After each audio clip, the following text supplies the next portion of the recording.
Buenas, saludos. Les habla su profesor Ricardo Chica Gelis de la materia de Historia del Periodismo, el de la carrera de Comunicación Social de la Universidad de Cartagena. En esta ocasión vamos a estudiar un texto escrito, un artículo escrito por el profesor Jesús Andrés Lázaro, profesor también de la Universidad de Cartagena. Él viene investigando desde hace un tiempo considerable la prensa nazi en el Caribe colombiano, la presencia alemana en el Caribe colombiano y también en la nación colombiana. En esta ocasión vamos a analizar la opinión pública ya ubicados en el siglo XX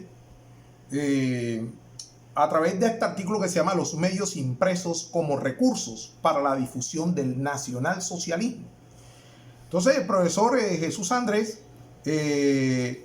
hace referencia a varios medios, sobre todo a varios boletines que fueron impresos durante los años 30 en Barranquilla y que tuvieron difusión a partir de Barranquilla a varias ciudades de Colombia e incluso fuera de Colombia. Algunos de estos piezas periodísticas llegaron a la misma Alemania.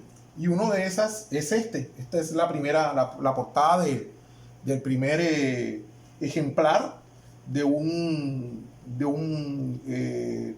pieza periodística que se llamaba El Observador Caribe. Y en ese primer número aparece la imagen de Adolfo Hitler. Y pues nos vamos a dar cuenta que hay que contextualizar en qué momento, hay que contextualizar el panorama en donde aparece este tipo de publicaciones en Barranquilla. Me parece que uno de los elementos más importantes es el desprestigio en que está sumido el capitalismo mismo, el capitalismo y la democracia.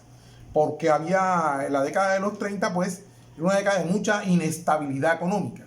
Entonces el nazismo, el nacionalsocialismo, se postula como una ideología y también como una referencia política, ideológica y económica capaz de darle la estabilidad y la seguridad social y económica que se estaba demandando en el mundo entero.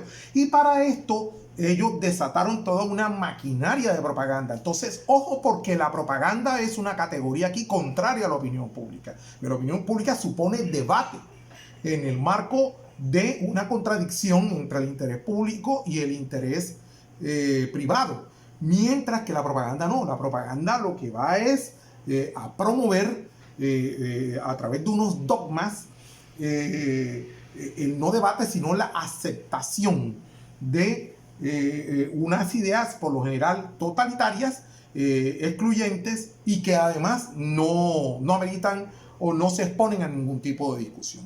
Entonces la propaganda en contra de la opinión pública, y lo que se buscaba con la propaganda, especialmente en cabeza de un ideólogo que innova mucho en las estrategias de comunicación y propaganda, como es Joseph Goebbels, y que se hace una referencia muy importante aquí en este artículo. Lo que busca la propaganda entonces es manejar el prestigio. Ojo, porque es que aquí el elemento del prestigio es clave para poder entender el ascenso de la ideología nacionalsocialista.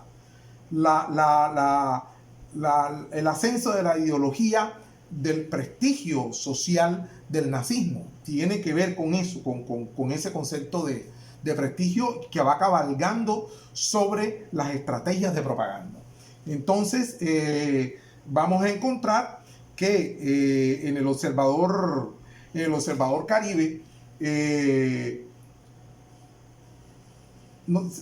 encontramos un aspecto sorprendente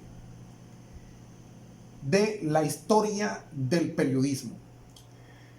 Ya nos vamos a dar cuenta de que no solamente se trata del oficio, no solamente se trata de hacer el contrapoder frente al poder, no solamente se trata del negocio de la imprenta, no solamente se trata de la libre circulación de ideas, del debate público, sino que también se trata de la manipulación de las masas, y que todo esto se constituye en una manifestación propia del siglo XX. Por eso es que Peter Burke, entre otros autores, señala el siglo XX como el siglo de la comunicación de las masas.